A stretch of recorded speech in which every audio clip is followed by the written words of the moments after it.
Cinderella lived at the edge of a tiny village, inside a house that once knew laughter and light. But now it held only chores and sighs. After her mother died, and her father's heart grew quiet too, she was left with her stepmother and two stepsisters, Lavinia and Drizella, who thought there was no good in kindness unless it scrubbed floors or buttoned coats. Every morning, Cinderella rose before the sun. She swept soot from the fireplace, washed ancient pots, and dragged ashes across her cheeks. Her dress was pieced together from rags, and her slippers were long ago dulled by dust. But despite everything, Cinderella sang while she worked, sweet lullabies to quiet the mice, and whispered hopeful secrets to the stars at night. Someday, something wonderful will happen. One morning, there were trumpets in the village square. They were made of gold, and as the king's messenger in velvet robes unfurled his scroll, they called out, "By royal proclamation, all maidens in the kingdom are invited to a grand ball at the palace. His Highness the Prince will select a companion." Joy spread across the village. Lavinia and Drizella swooned. New dresses, silk ribbons, silken gloves. They looped their curls and squealed with delight. But at their heels, Cinderella watched from a corner of the room, her heart fluttering with a timid wish. "May I just once go?" she whispered, voice soft. Her stepmother sniffed. "In those ashes? Don't be ridiculous." Cinderella nodded. Then she brought out her stepsister's perfume and helped them dress, sewing sparkles onto gowns, curling hair into ringlets, and polishing dusty mirrors until they shone.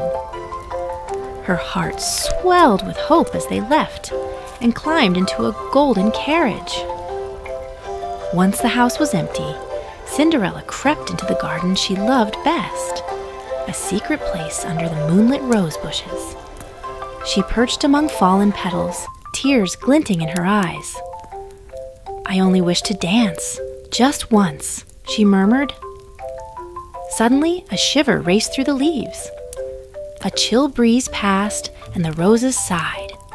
Then, from a shimmer of sparkles, a soft voice called out, "Cinderella, your warmth and kindness have not gone unnoticed." Leaves twirled, and there stood Cinderella's fairy godmother in a cloak made of stardust and eyes tender as moonbeams. "You have a heart of gold," she said, raising her wand. "No kind soul should be left behind." With a high-pitched poof, the garden shimmered. A pumpkin lit up and stretched into a carriage streaked with silver. Mice leaped into prancing horses, and broomsticks buffed into slender footmen. Cinderella's tattered dress bloomed into a gown spun of moonlight, with glass slippers that glinted like dewdrops at dawn. "Remember, dearest, at the stroke of 12, this magic will fade," the fairy godmother warned. Cinderella nodded. Though she scarcely dared believe it, she climbed into the carriage, and her heart took flight. At the palace, music twirled in golden ribbons. Crystal chandeliers floated by overhead, casting prism lights on dancers in the finest silks. The prince greeted every guest with a polite bow, but when Cinderella glided into the grand hall, time seemed to still. The moment their eyes met, the rest of the world faded away. "May I have this dance?" the prince asked, offering his hand. Cinderella blushed and slipped her fingertips into his palm. They spun in graceful circles beneath floating candles, laughter whispering to hushed corners. Cinderella's heart trembled. Ashes were a distant memory now, her hope flaming bright. When midnight neared, she glanced at the gilded clock. The chime sounded, "Dong! Dong! Dong!" Illusions shattered. Cinderella gasped and fell away from the prince's arms. She ran down the palace steps, her gown dissolving into rags. The carriage became a pumpkin again. The horses shrank back to mice. In her flight, she left behind a single glass slipper. The next morning, the prince paraded through the kingdom, slipper in hand, and declared, "I will marry the one whose foot this fits perfectly." He called to grand houses and humble cottages alike.